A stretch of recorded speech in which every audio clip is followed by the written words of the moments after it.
Hello. Hello. Tanu. Èmi Kúnlé ni. Babe, mo nífẹ̀ẹ́ gan láti inú ọkàn mi. Nítorí tí èmi ò lè sùn, mi ò lè jẹun. How far báwo ni? Kí ẹ wí? Ìfẹ́ àbí kí ẹ wí? Oríṣiríṣi. Ẹ nífẹ̀ẹ́ mi. Bẹ́ẹ̀ ni mo nífẹ̀ẹ́ rẹ̀. Ṣé ẹ mọ̀ pé wọ́n ṣe kan Jésù má gbélébù?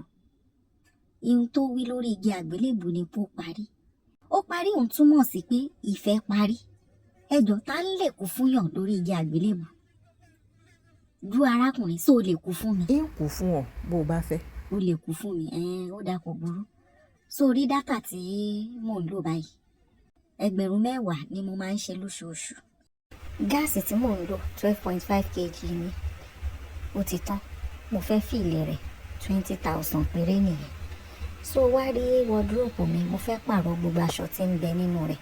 Ìyẹn ò ná mi ní 2.5 mílíọ̀nù. Alákọ̀ọ́rí ti já dànù.